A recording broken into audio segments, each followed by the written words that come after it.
Hello everybody and welcome to Absolutely Marvel and DC. I am Sal, that's Dylan, and today we're going to be talking about the second episode of She-Hulk. Before we do that, we got to tell you, of course, to check out our sponsor today. We've got G Fuel. If you want to have energy and drink something that has energy in it or will give you energy, I'm not sure which, you can buy that on their website and use comics at checkout and save yourself 10% off. But more importantly, we are kind of the sponsor to today's show because here on this channel, you can subscribe using YouTube memberships and you get some perks. Check it out, see if it's right for you.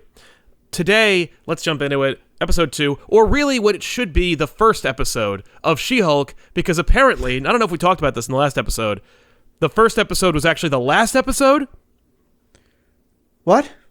Like, they had apparently shot it out of sequence, or, like, all the Hulk stuff was supposed to take place, like, afterwards. Really? Oh, so Yeah. they were like, so we were just going to see the show, and then at the end, they were going to be like, well, this is how, this is all the origin? Yeah. But they were like, nah, put Hulk in the beginning. That's a bad idea. I'm glad they didn't do that. Like, yeah, I think we talked about it on the last one, but I know, like, we do a lot of shows, so I don't know when the hell I talked about it, but I remember saying, like, I'm glad they front-loaded the show with all of that exposition and garbage. Just got it out of the way. So that this episode can be an episode about the main character and see what the tone of the show is. Again, they really should have released, like, 3 episodes in a row. Yeah, totally. This episode was, like, 22 minutes long.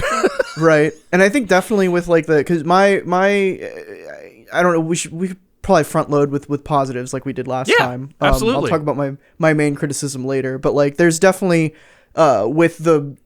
this definitely felt like a middle episode of, like, a 3-episode arc. And, you know, I didn't mind it. Like, there was some stuff in here that, like, I didn't love, and I think overall, like, it's still a fun show and I'm having fun with it. But yeah, definitely, like, I'm very interested to see where it goes at the very least.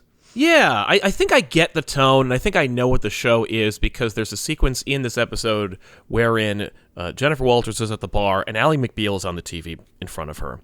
And I'm like, so that's what they're doing.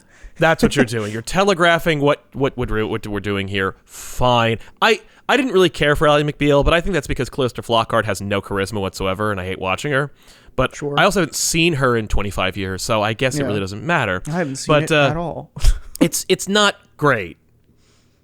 Fair enough. That's all. But no, I enjoyed this episode. I see what they're going for, and it was really fun to have her get, like, gobbled up into the superhuman law division of this of this high-powered law firm. It is the Dan Slott run. This is just the Dan Slott comic book run. So if you want to know who's going to show up or what they're going to use, just read that comic book. You'll love it. It's actually going to be better than the show because Spider-Man can be in it, and he can't be in this show. But that's fair. When they introduced Pug, I was like, "Hey, Pug!" There's a character named Pug. He's he's also a lawyer. He's her colleague, and they're friends. And he secretly loves her. And it's like she goes through all this, like, nonsense with dudes, but really the true love is in front of her the whole time. It's really nice. It's just a fun show. I really like that dynamic, and I hope it's in this. Like, I want there to be, like, a love story in here because I think that the show could handle it. And there's not much here. Like, it's just Jen doing her job, and it's going to be, like, episodic, which that's what I want. Yeah, which I'm cool with. And I think that's, I think that's what I like still about this is, like, you know, Tatiana Maslany's doing a really good job at playing Jennifer Walters. And I think, like, even, like, in this episode, I don't know if I mentioned it, but one of my criticisms of the last episode was that the fourth wall breaks were, like, really inconsistent, where... Yeah, they are.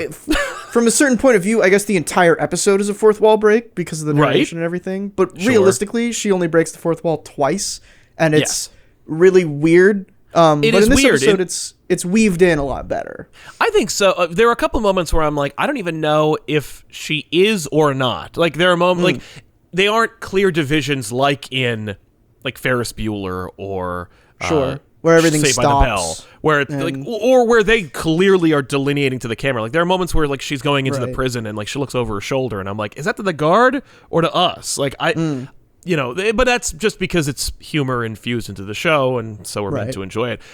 What do you think of Abomination? I thought he was great. I think, you know, I didn't really know what to expect from that character because, like, you know, he shows up in Shang-Chi, which we'll talk about, and I didn't really know what they were doing with him. And turns out they had plans, which is crazy to say in Phase 4 Marvel. Yeah, but, that is a high compliment. They had plans. Yeah, but I think Tim Roth is doing a great job with him. I think he's chewing as much of the scenery that they're allowing him to chew. Good, because Tim Roth is a great character actor and should be chewing that scenery.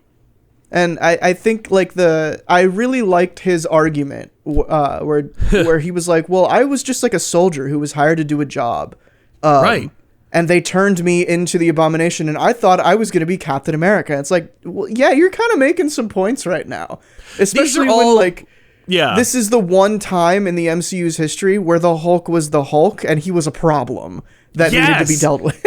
Yes, it's actually kind of fun to refer to that in any way, because, of course, like, we got redemption for Thor the Dark World. Like, all of Endgame is an apology for Thor the Dark World. This is their redemption for the Hulk movie that they can never really refer to or use. Yeah. Or they can refer to it, but they can never sequelize it because they refuse to make Hulk solo movies. Like, this is the Hulk solo movie you're never going to get. And I really enjoyed it. They didn't address Ross, which I'm like, okay, what are we doing? Are they going to recast? Are they going to kill off the character? My guess is they'll kill him off.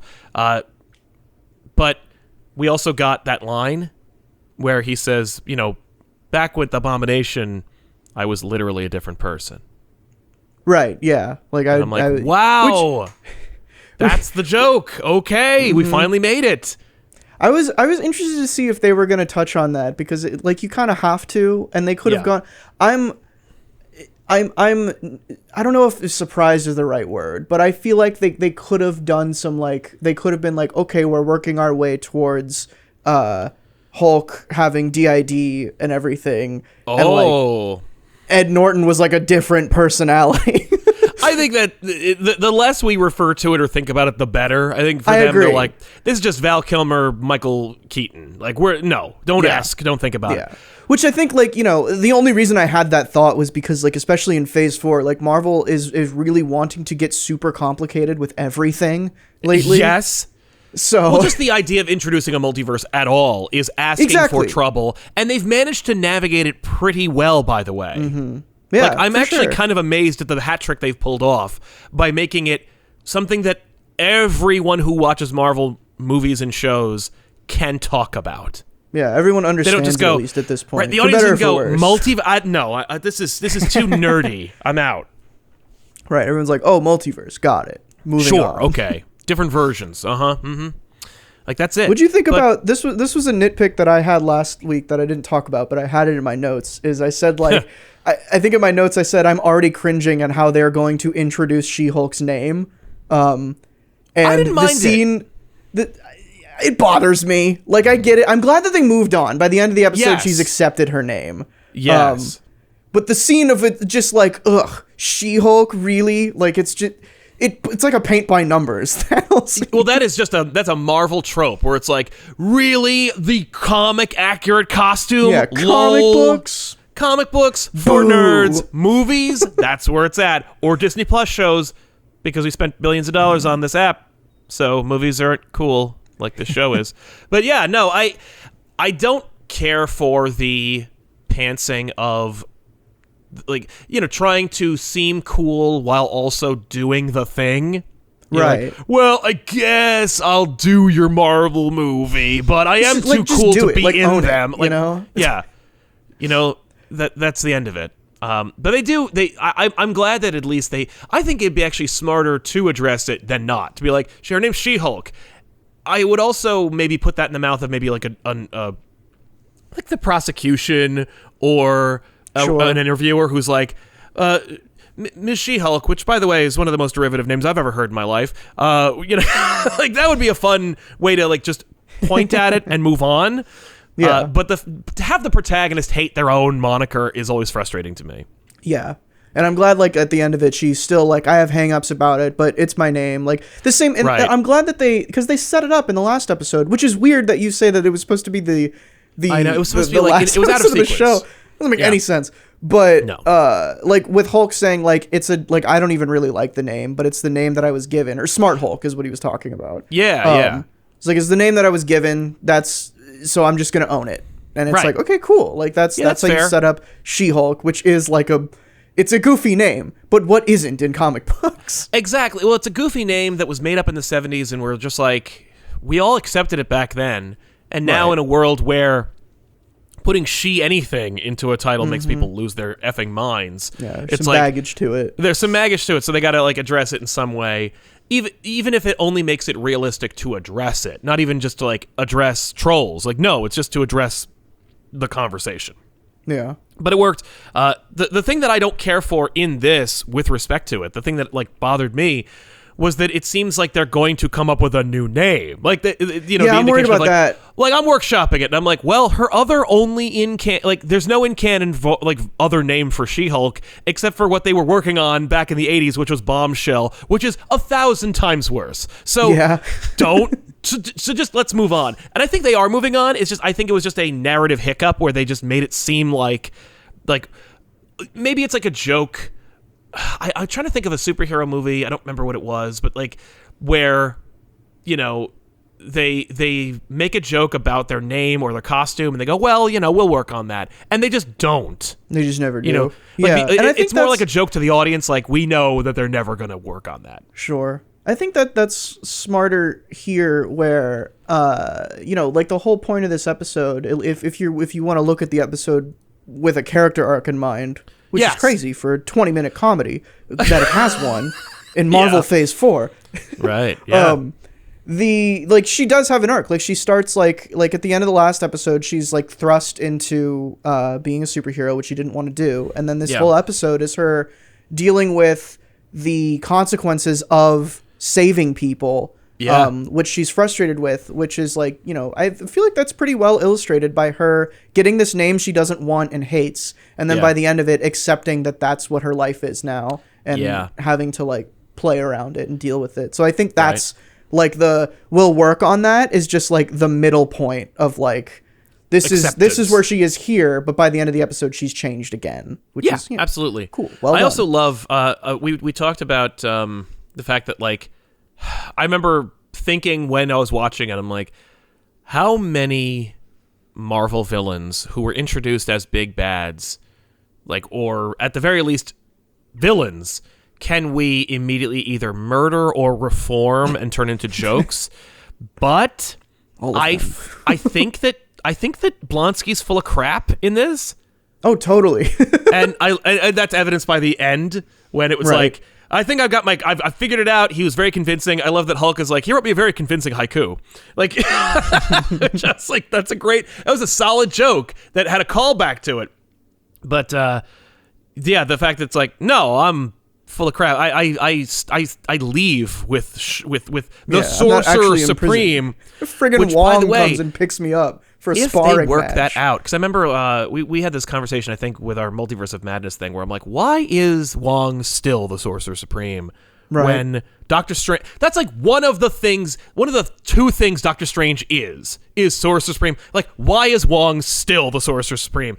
And I'm like, there's no good, and I'm like, well, in Multiverse of Madness, it looks like they're going to kill off Wong, and then they don't, and it's like, all right, well then, how are they going to address it? Is Doctor Strange just gonna be like, I'm a better sorcerer than you now, gimme? Like, probably not. But in this, they might be like, you're not fit to be Sorcerer Supreme. You're doing illegal fighting with like supervillains. You're demoted. Wong is on the Thunderbolts. Oh my god. I mean, like, what if he's the leader of that team? At this point, Wong is a superhero in the Marvel universe.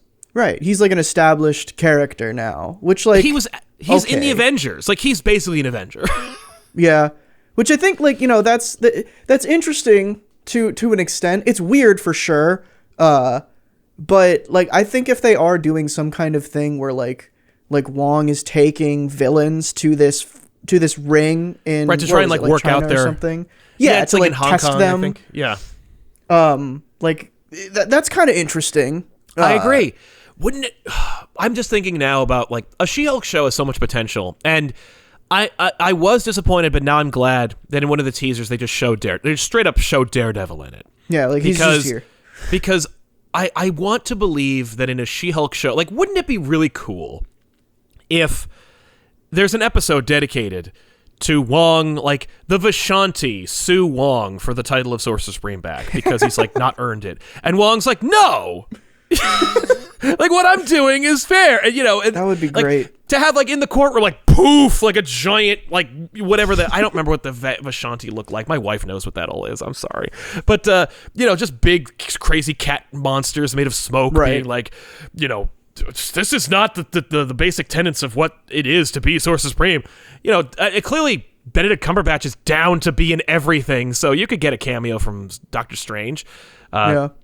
But I think that this is just opening the door of, like, this show could be, like, the post-credit scene, the show. Right. Like, it's a whole show where every scene is a post-credit scene. And I would be worried about that because that's like I think that's it's a terrible idea on paper, but in this show with this framework, right. And that's what I'm saying is like if in a vacuum, if they were going to tell me that She-Hulk is the way that we're going to introduce like everyone that you've been missing in the Marvel universe, I'd be like, no, I want a She-Hulk show. Right. But they've shown so far that they're able to give us a fun like She-Hulk character and still introduce, people along with it. Which that's a good segue. I wanted to talk about Titania a little bit because she's in 2 seconds of this episode and is gone for the rest of it, which I found very strange. I don't understand what they're doing with Titania. Like, for one, she's an influencer. For two, she was doing that on purpose. For three, her outfit is the worst. I love it. It's like a CW villain. She looks awful. I think I think that's on purpose. I think it's supposed to be like extremely gaudy for no reason. Okay, all right. Well, I'll take that, I guess.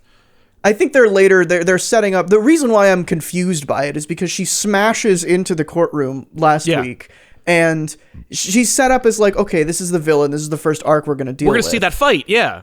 Right. No. And then it's just like she's technically not even in this episode. It's just like news reports saying that she's gone.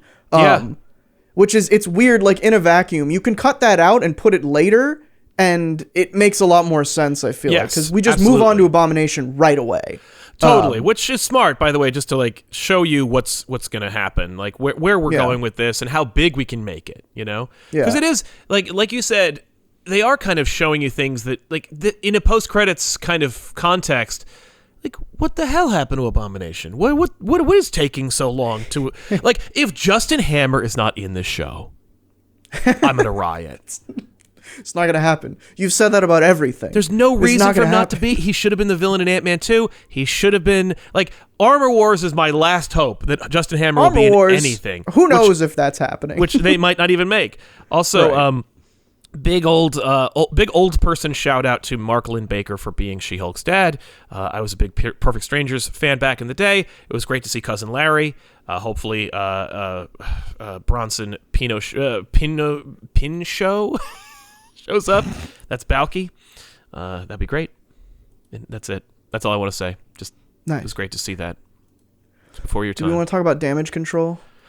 You mean the fact they're not in it? No, they are, though. Are they? Are they the prison? Because that's not very well established at all. No, it isn't. And that I'm upset. I'm annoyed. And I think I figured out why I'm so annoyed by it. Aside from them, like, Marvel just telling us, like, forcing us to accept that they're a thing now. Yeah, well, and that they're the wrong thing. Like, Damage Control was Damage Control in the first 2 minutes of Spider-Man Homecoming, and then never again. And that to the was point it. where, like, they cast a woman who looks exactly like the head of Damage Control, and we never see her ever again. No. And instead, that's they're like, the thing, how about this racist woman and this dude, this idiot dude? Like, there's no face happening? of Damage Control, and that's the face. Right, but there's like in the MCU there isn't like the Nick Fury to say like, okay, this is S.H.I.E.L.D. This is the character that embodies. Yeah, when Nick shows up, that's all of S.H.I.E.L.D. in the scene. Right, like this is S.H.I.E.L.D., Nick Fury or Coulson or Maria Hill or whatever. Like there's characters that are established that like they envelop what S.H.I.E.L.D. is, and this is your human form of that. Damage Control is just a long series of extras. Yes. Just nameless bit faces. Actors. Yeah. It's annoying. It's frustrating. Well, and it's frustrating because in this show, Damage Control should have debuted. Like, we should have had them in the beginning of Homecoming because that was an amazing way to bring them in. Mm-hmm. And then, because it would have been a lot more fun I think, rather than have damage control, to see like the FBI and the CIA and local governments being like, so there's no super secret spy organization to keep this to keep a lid on this stuff. So like, you know, like New York, like the New York City Police Department being like, well, we recovered like 16 of these Shi'ar weapons. We've put them into a special task force that deals with super crime. None of us know how to use them. We have really bad training, and there was like a government guy with sunglasses that came in and explained to us how to do things, took it away from us. We got nobody like that. We got a glowing rock in holding. We just put some tinfoil over it. We have no idea how to shield from this. I assume that like most of that department has cancer by now. Like, I would love to see that, and then have damage control come in and be like, we're a private company that cleans this crap up, and they would be perfect for this show. Right. And instead, they're just not. Now they're like, we're like evil and maybe racist, and I'm like, get out of here. We're so severely lacking a scene where it's like it's one person who they decide this is the head of damage control. I feel like this should have been what's her name? Julia Louis-Dreyfus would have been perfect for this role. Yeah, what the hell? Where it's like, yeah, what happened to her? What happened to her? Yeah. But like, she would have been perfect to come in and be like, okay, so here's the thing, like I orchestrated a bunch of, you know, government like agencies from around the world to come together and form this new version of damage control. We took over all of the like SHIELD bases, all the defunct Hydra bases. Yes. Like we like AIM, whatever that is, you lay seeds for that. Whatever that was supposed to be. Yeah, that was another dropped ball is what that was. It's true. But, you know, like that, you know, you build like I'm thinking of Orcus a little bit from X-Men comics right now, where it's like similar to that, where it's like this like shadowy organization that's dealing with superheroes in the absence of SHIELD. And we just don't, like, I think that's what it's supposed to be, but it's like we're missing a page from the comic that explains all of that, and it feels weird every time they show up. No, I know. It's just a bad idea, and I think it's because there's no idea. Like we were confused. Like, we don't go, this sucks. We're just like, what? And it's because there's no idea instead of a bad idea. And so they're just doing anything, and it's like really baffling. In any case, She-Hulk is a fun show. I've enjoyed, like, totally. I enjoyed this episode. I really like how tall she is. I don't know, like, for me, like, they really, like, emphasized how much bigger she is than everybody else, and I'm like, yes, she's big, and consistently so. Like, each time she's next to someone, I'm like, that is jarringly large. Like, all right, I like cool. The scene in the law office when she first like transforms, and the guy just like stumbles and like knocks. I like the slapstick stuff in this show. Yeah, it's not bad. It's fun. I don't like that she transforms in the lobby and then she's wearing a perfectly fitted jacket. Like, we showed in the courtroom that her jacket doesn't fit and it would rip. Maybe they gave her one. Maybe that was a deleted scene. Suit. Hey, maybe since like she because she wasn't planning on ever transforming again, but like Bruce probably told her to buy some spandex suits, so that's what that is. I don't know. But then later she wears a bigger suit that doesn't reform to her Who knows? I know. We're getting a She-Hulk costume later down the line, like a straight up like She-Hulk uniform from the comics, which is made of spandex. So we'll see that later. But for now, I'm just like, yeah, okay. I'm enjoying it. It was, for me, this episode was also a little too short. I was disappointed that it was over, which I think is a good sign. Yeah. That's fair. And somebody in the comments mentioned that, in the live chat that we have here on twitch.tv/Comicstorian when we're doing this live, but somebody mentioned that this episode also had a post-credit scene. As I understand it, every episode of She-Hulk will have a post-credit scene. So, like, cool. Don't skip. There's also really fun art in the like end credits, and I really like the art. They're great, it's the same art from the last episode, but they added moments like from this episode in it. So it's like you don't know which page you're gonna get. The frustrating thing about it, though, is that the art in the end credits is the comic book. Like, it just looks like the comic book. And the show hasn't quite gotten there yet, and She-Hulk doesn't look nearly as good and integrated as in the show as she does on those pages that depict what happened. Like, it just reminds you, weird. It just reminds you, ladies and gentlemen, that like comic books are different from movies. They're not just storyboards, and like so, if you like this kind of thing, but the show's leaving you in the cold, read the goddamn comic books. Yeah, totally. But any final thoughts about this episode? Because like we're gonna probably do them all. Yeah, I mean, I'm excited. Like, I like this show so far. I was very surprised at the end when they were like, oh, okay, so this is, like, tied into Shang-Chi and like, a weird timeline-y thing. And it's like, right, cool, like when is this? When is Shang-Chi? Like, right. Like, I think, and I think that's, like, because they said Marvel said something recently that Hawkeye is like the most recent thing in the timeline, technically. Except, yeah, I guess that's true because Spider-Man swings over that tree and that tree falls down and that tree's back up. So I'm assuming that in No Way Home he's swinging over the tree. Well, no, I assume that he swung past it before the Kingpin fight. Oh, right, yeah, no, right. So I'm excited. I think this show weirdly is going to be the one that like makes the most sense being in the MCU, like cemented in a way, damage control side. But yes. Yeah, I'm down. I like this show so far. Yeah, I like it too. I would be willing to bet, and we haven't done this and I don't want to, but like that every episode is loaded to the eyeballs with Easter eggs and references. You know, you have a TV. I remember like one thing back in simpler times during Agents of S.H.I.E.L.D., there's like a scrolling text that mentions activities in Daredevil. And we were like, oh, really? What? And I don't remember that. Yeah, that's awesome. And I'll bet that like there's tons of that in the show. I'm sorry if we didn't mention it, but I'll put your favorite Easter egg in the comments down below this episode. Don't forget, of course, to check out our memberships here on this channel, and of course, check out our sponsor, G Fuel. Use comics at checkout, save yourself 10%. Otherwise, you'll see more videos like this here on Absolutely Marvel and DC. I'm Sal. That's Dylan. So long.